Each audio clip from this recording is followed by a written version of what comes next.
Hello किसान भाइयों, आपका स्वागत है हमारे बीके स्मार्ट खेती में। तो किसान भाइयों बने रहिए हमारे साथ। आज का हम वीडियो लेकर आए हैं आलूओं से रिलेटेड। और किसान भाइयों हम बात करेंगे कि आलूओं में लेट ब्लाइट लगने वाला रोग ये बहुत ही हानिकारक रोग होता है। तो किसान भाई इस बारे में हम डिस्कस करने वाले हैं। और किसान भाइयों हमारे दुकान पर बहुत से फार्मर आते हैं कि हमारे आलूओं में झुलसा रोग फैल चुका है, इसका कोई उपाय बताएं। तो किसान भाई उनको हम जो है यही सलाह देते हैं कि पहले उसको जांचें खेत में कि झुलसा रोग है या अन्य बीमारी है।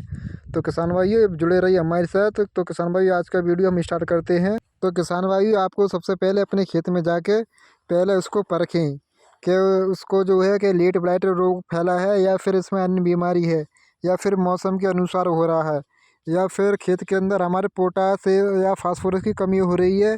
तो चलिए किसान भाई पहले सबसे पहले हम इस रोग के बारे में डिस्कस करेंगे कि ये रोग फैलता कैसे है और इसकी पहचान कैसे करें और ये कितने समय पर फैलता है और इसकी क्या दवाई होगी और क्या उपाय होंगे और क्या इसमें दवाई लग सकती है और इसकी लगाने की समय अवधि क्या होती है।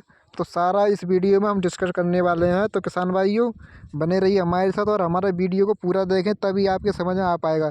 किसान भाइयों ये लेट ब्लाइट रोग ये एक कवक के द्वारा होता है और ये बहुत ही विनाशकारी होता है, जो आलूओं सभी भागों को प्रभावित कर देता है, जिससे जो हमारी फसल 60-70% लगभग प्रभावित हो जाती है और उससे जो है हमारी फसल में आलू अच्छा नहीं निकलता और वह जो है नष्ट होने के कगार पर पहुंच जाती है, जिससे जो है हमारे किसानों का आलूओं का उत्पादन बहुत ही कम प्राप्त होता है।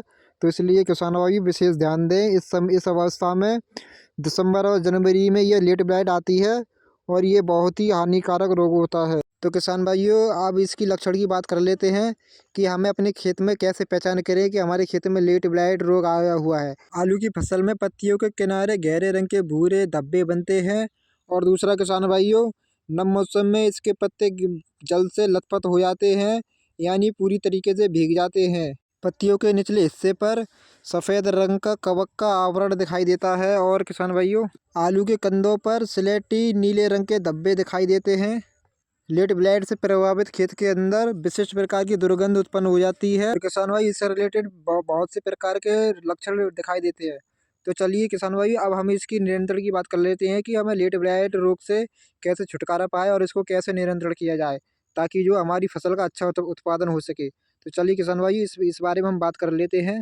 तो किसान भाइयों हमें जो है इस रोग के नियंत्रण के लिए हमें जो डाईमेथोमोर्फ 50% वाली लेनी है।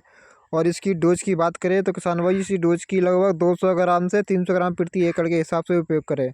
और दूसरा किसान भाई हमें लेना है मैनकोजेब 64%। किसी भी अच्छी एक कंपनी का मैनकोजेब लेना है किसान भाइयों। और इसी के साथ में हम डोज की बात करें तो डोज 400 ग्राम से 500 ग्राम के बीच में अपनी फसल में इस्तेमाल कर सकते हैं।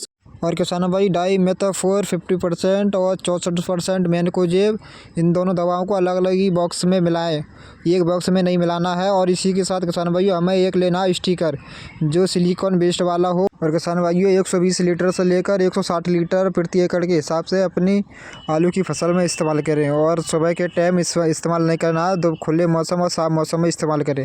तो किसान भाई आपको हमारी वीडियो कैसी लगी, हमारी वीडियो को लाइक एंड शेयर और हमारे चैनल को सब्सक्राइब करें। मिलती है नेक्स्ट वीडियो में। धन्यवाद।